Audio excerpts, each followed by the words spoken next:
तुम्हाला ज्यावेळेस आश्वासन दिलं होतं त्या बैठकीत काही निर्णय होतील असं सांगण्यात आलं होतं. प्रत्यक्षात काय झालं काय नाही कुणी सांगायला तयार नाहीये. तुम्हाला काही कळलंय का, काही झालं असं वाटतंय? नाही, आम्हाला पण नाही कळालं, पण त्यांचे निर्णय आपल्याच मीडियाच्या माध्यमातून आम्ही बघितलेत की बलिदान गेलेल्या कुटुंबाचा विषय त्यांनी मार्गी काढला आहे. केसेसच्या संदर्भातल्या एक निर्देश दिले त्यांनी सगळीकडं. आणि माननीय शिंदे साहेबाची जी समिती आहे तिला 1 वर्षाची मुदतवाढ मिळाली याबद्दलही माहिती मिळाली. अशा 2-4 गोष्टी त्यांनी केल्यात. मला वाटतं मराठा आणि कुणबी मंत्रालय स्थापन करण्याबद्दल तिथं चर्चा आणि फक्त त्यांचं म्हणणं की घोषणा करायची राहिली असं काहीतरी 2-4 विषय त्यांनी घेतलेत. आता आपला मूळ विषय राहिला 58 लाख नोंदीचा. त्याच्याबद्दलही सगळ्या गावागावात त्यांनी शिबिरं घ्यायचे निर्देश दिलेत. ही पण माहिती आहे की शिबिरं घ्यायचे, गावागावात जायचं आणि 3 महिन्याच्या आत हे गोष्टी करायच्या. 3 महिन्याच्या आत म्हणजे समजा त्याचा अर्थ असा की आजपासून सुरुवात करायची तर 3 महिन्याच्या आत. आणि दर 8 दिवसाला 15 दिवसाला कलेक्टरांनी तो आढावा घ्यायचा आहे आणि कलेक्टरांकडून उपसमिती म्हणजे विखे पाटील साहेब आढावा घेणार. या 5-6 गोष्टीबद्दल माहिती मिळाली. आता मूळ आपला विषय राहिला हैदराबाद गॅझेटियरचा. तर त्या संदर्भातले जे निर्देश आणि ते द्यायचे तर त्या संदर्भात थोडंसं रात्री आमचेच इथं अभ्यासकांनाच ते डबल SOP वाचायसाठी वेळ गेला. असे म्हणजे जे खरं आहे ते सांगायला फक्त की असं त्या दिवशी आपण ड्राफ्ट वाचला होता सगळा. SOP पण वाचली होती आंदोलनाच्या ठिकाणी. त्यात काही दुरुस्त्या दिल्या होत्या. मग त्या दुरुस्त्या केल्यात की नाही केल्या हे बघण्यासाठी आणि तुम्हाला सूचना आणि निर्देश काढायच्या अगोदर एकदा आम्हाला दाखवा असं ठरलं होतं. त्याप्रमाणे त्यांनी ते वापस टाकलं रात्री. पण इथंच 10 वाजले ते वापस पाठवायला. एखाद्या दिवस आज ते निर्णय होतील. फक्त याचा अधिकृत कागद निर्देशाचा आमच्याकडे फक्त नाही आहे. 5-7 गोष्टी कळाल्या. काही अधिकारी जाणीवपूर्वक प्रमाणपत्र देत नाही, त्यांच्यावर कारवाईची तुम्ही मागणी केली होती, त्या संदर्भात नाही चर्चा झाली का नाही? नाही. नाही, आता अधिकृत कळलं आम्हाला. आज गोष्टी कळतील. आता बऱ्याच काय काल झालंय ते कळलं.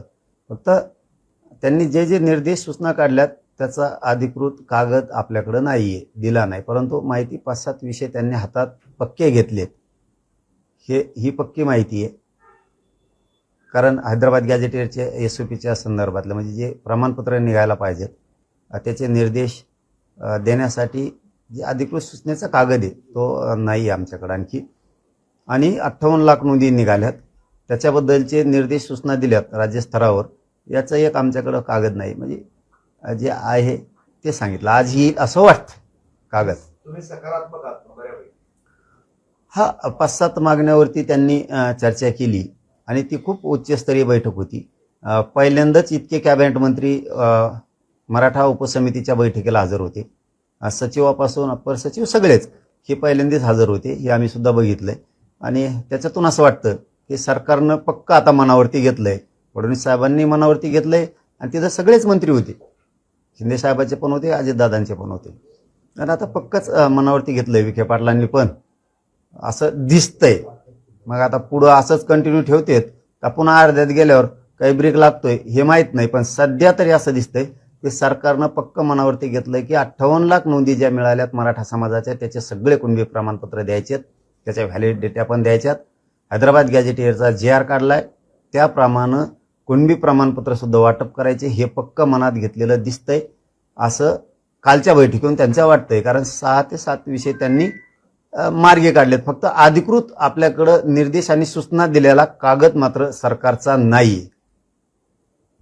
गांभीर्यानं काम करा, कामात हलगर्जीपणा केला तर कारवाई करण्यात येईल असा स्पष्ट इशारा विखे पाटलांनी दिला. हा, म्हणूनच म्हणलं मी की आता हे विखे पाटलांनी चांगलं मनात घेतले दिसतंय आणि पूर्ण मोकळीक फ्रीडम जी म्हणलं जातो ते दिला दिसतोय फडणवीस साहेबांनी सगळ्यांनाच. म्हणून आता एखाद्या वेळेस होईल असं वाटतंय. पण अधिकृत मात्र त्यांनी केलेले सूचना निर्देश जे दिले ते अधिकृत नाही आहेत. ते तोंडी झाले बैठकीत दिलेले. पण तशा सूचना अधिकृत कागदपत्रे सुद्धा प्रत्येक राज्यातल्या अधिकाऱ्यांपर्यंत त्या गेल्या पाहिजेत. नुसती बैठक घेतली ती उच्चस्तरीय झालं हे पण खरं आहे.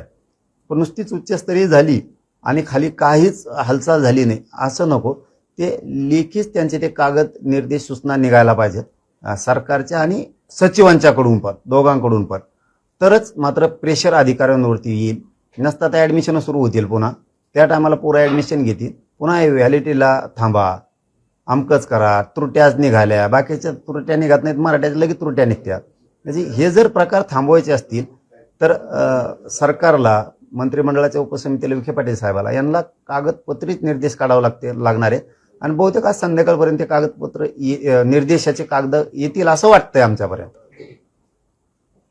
तुम्ही ओबीसी मराठा मंत्रालय किंवा कक्ष स्थापन करण्याची मागणी करतात, पण जर कुणबी प्रमाणपत्र मिळाल्यानंतर तुम्ही ओबीसी होत असाल आणि ओबीसीचा ऑलरेडी कक्ष असेल, मंत्रालय असेल, तर मग तुम्ही ओबीसी झाल्यावर ते काय तुम्हाला कशासाठी हवं असा प्रश्न उपस्थित केला जातो. उपस्थित करणाऱ्याला कामच नाही ना, मराठ्याचंच उपस्थित करायला आहेत फक्त. त्यांचं मात्र किती का खाय ना, त्यांना वरबडून खायला चालतं.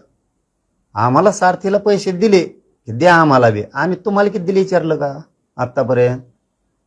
मराठ्यांना काय दिलं लगेच आम्हाला द्या, ती सिस्टमच आहे त्यांची. तुम्ही आमके झाल्यावर काय करायचं आणि तमके झाल्यावर काय करायचं, मग तुम्ही झालात ना, आता काय करायचं, आरक्षणाचं तुम्हाला खाल्लं ना 60-70 वर्ष, बस झालं ना. मग असं म्हणल्यावर खाल्लंच ना, आता बरं खाऊन द्या ना दुसऱ्याला. आता करा ना मोठं म्हणजे आरक्षण सोडून सगळे आता खाऊन द्या, आता ज्यांना नाही त्यांना. तसं नसन जमत, तसं लगेच गोड लागत नाही, लगेच गरीब होती ती तेव्हा, मागाशीत म्हणतात आम्ही, लगेच तेव्हा लगेच गरीब होते. म्हणजे यांची सिस्टम दुटप्पीपणाची, मराठ्यांची विरोधी भूमिका आहे. मराठ्यांचे लेकरं सुखी समाधानी दिसले नाही पाहिजे, तेही उच्च शिक्षणात गेले पाहिजेत, ही भूमिकाच नाही आहे त्यांची. ती आम्ही घालतोय. यांनी हे किती जळाले, मराठा आणि कुणबी मंत्रालय स्थापन होणार, मराठ्यांचे प्रश्न सोडायला ताण नाही राहणार, आणि मराठा समाजाची राज्य मंत्रिमंडळाची उपसमिती सुद्धा राहणार. याबाबत बैठकीत काय चर्चा झाली? कोणत्या बाबत? मराठा आणि कुणबी मंत्रालयावर. सगळ्या चॅनलला आले, बिना चर्चेचं कसं देतील? त्यांनी जे प्रेस नोट काढली, पण काल विखे पाटील यावर काहीच माध्यमांना न बोलता निघून गेले, भूमिका स्पष्ट करत नाही. तुम्ही म्हणताय चर्चा झाली. हा बघ, आम्हाला त्यांच्याकडून जी माहिती मिळाली मी तुम्हाला सांगून टाकली. त्यांच्याकडूनच माहिती मिळाली, त्यांच्या माणसाकडून आम्हाला, की बलिदान गेलेल्या मराठा आरक्षणासाठी, कुटुंबासाठी आपण निर्णय MIDCचा केला आहे, विद्युत महामंडळाचा सुद्धा लगेच करतोय आम्ही. ही एक विषय त्यांनी क्लिअर केला. केसेसच्या संदर्भातले निर्देश आम्ही दिले, सगळ्या माहिती आम्ही मागवायला लागलो, तरच आम्हाला काम करता येईल म्हणे. समजा घेतलं, आणि तेही बरोबर आहे ना, त्यांना माहीत पाहिजे कोणत्या केसेस कुठं आहेत, काय आहेत. आम्ही जर नुसतंच म्हणलो केस मागी, आपण त्यांना माहीत पाहिजे काय घ्यायची कुठं, म्हणून ते आता ती माहिती घ्यायला. ते एक काम झालं. शिंदे समितीला 1 वर्षाची मुदतवाढ दिली त्यांनी, म्हणजे आता शिंदे समितीचं पुन्हा नोंदी शोधायचं काम सुरू आहे. म्हणजे मराठ्यांसाठी ही लय आनंदाची गोष्ट आहे की पुन्हा नोंदी शोधायला सुरुवात जर झाली, आणि आणखीन 10-20 लाख जर नोंदी निघाल्या तर खूप मराठ्यांचं कल्याण होणार आहे. खूप, 1 वर्षात 10-20 लाख नोंदी बी शोधल्या, मराठ्यांचं खूप कल्याण होणार आहे. हे मराठा समाजाने सुद्धा समजून घेतलं पाहिजे. ही आपल्यासाठीची चांगली गोष्ट आहे. आणि मंत्रालयाची सुद्धा चर्चा झाली. फक्त आता ते आचारसंहितेमुळे काहीतरी होतं वाटतं, घोषणा करता येणार का काय, काहीतरी त्यांचं असं होतं काहीतरी प्रॉब्लेम. आणि 58 लाख नोंदी ज्या आहेत त्याच्या संदर्भात आता त्यांनी शिबिरं घेण्याचे निर्देश दिले सगळीकडे, की 3 महिन्याच्या आत हे पूर्ण करायचं आहे काम. मग आता आजपासून ते सुरू झालं. मग आता किती नोंदी, किती प्रमाणपत्र, आता घरापर्यंत जायचं सांगितलंय त्यांना. मग आता ते घरोघरी जाऊन अभियान होईल, त्याच्यात सगळे त्यांच्या कुटुंबाशी अधिकारी चर्चा करतील, आणि त्या स्तरावरती कुणबी प्रमाणपत्र 58 लाखाच्या बद्दल निघतील. 6वा विषय राहिला हैदराबाद गॅझेटियरचा, तर त्या संदर्भात आता निर्देश आज निघतील वाटतं, किंवा रात्री निघाले असतील उशिरा. ते जरा आमच्याकडंच इकडं थोडं काही दुरुस्ती आहेत का पुन्हा, यासाठी अभ्यासकच 10 वाजेपर्यंत इथं सुरू होतं, त्यामुळं थोडा त्याला वेळ होऊ शकतो, किंवा आज होऊन जाईल. पाटील साहेब, सुप्रीम कोर्टाने एक निर्णय दिला की आधी अनुकंपावर फक्त पुरुषाला वारस धरला जायचं, पण कोर्ट असं म्हटलंय की लिंगभेद चालणार नाही. आता मुलींनाही तो सन्मान दिला पाहिजे, मुलीला लग्न झाल्यानंतर कुटुंबापासून तोडता येईल. पण तुमची काल मागणी होती की काही आत्महत्या झालेले, शहीद झालेले शेतकऱ्यांच्या, त्यामध्ये त्यांच्या घरात मुलं नाही, मुली आहेत, तर तुम्हाला याचा फायदा होईल? हो, सगळ्यालाच होईल ना. आमच्या असं मान्य न्यायालयाने जो निर्देश दिले ते सगळ्यासाठीच फायदा होईल. मराठा आरक्षणासाठी बलिदान गेलेले कुटुंब येतात, त्यांच्यात बी काही ठिकाणी फक्त मुलीच्या मुलं नाही, तर तो फायदा त्यांना होईल. शेतकऱ्यांच्या बद्दलचा तसाच विषय असेल तर ते चांगला निर्णय चांगला झाला तो काही सगळ्यांसाठी तो फायदा होईल. चांगला निर्णय आहे तो. 2 लाखाचं खर्च सरकारने माफ केलाय, तर त्याची घोषणा निवडणुकीनंतर करू, पण माहिती तर आज देऊन टाकली मुख्यमंत्र्यांना. आचारसंहितामुळे बंद करू म्हटलं. पण माहिती तर देऊन टाकली. आपण कर्जमुक्तीच करा ना, काय याला 2-2 हजार 2-2 लाख करता का कामान धामायचं. एकदाच मोकळे करा शेतकरी आणि मालाला भाव द्या. काहीच गरज नाही पुन्हा शेतकऱ्याला कशाची. सरळ सरळ स्पष्ट काम करा. एकदाच काढा किती कर्ज आहे ते, पुरी कर्जमुक्ती करा. शेतकऱ्याला सांगा तुमच्या मालाला दामदुप्पट भाव केलाय, आजपासून आता कर्ज नाही देत आम्ही तुम्हाला. ते घेणार नाही दुप्पट भाव केलं.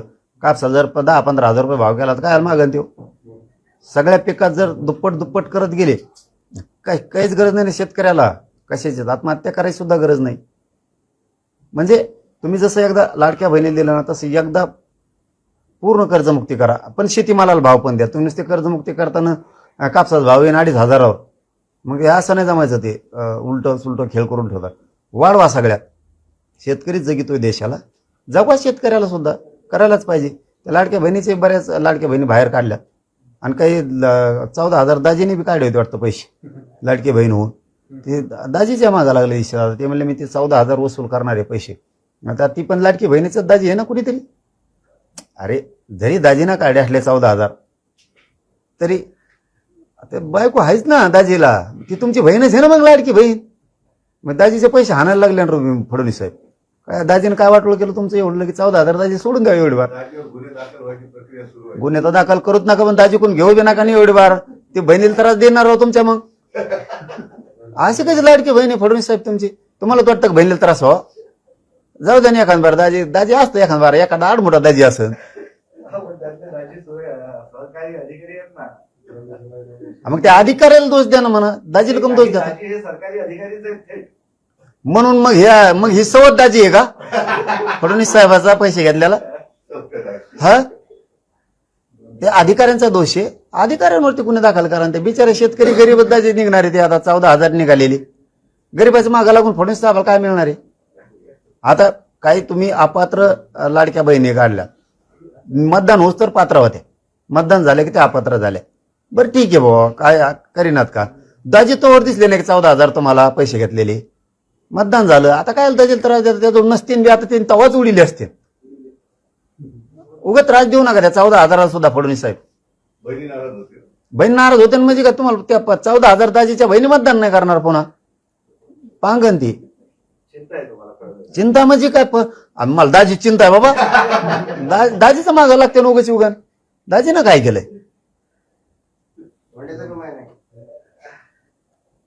ठीक आहे,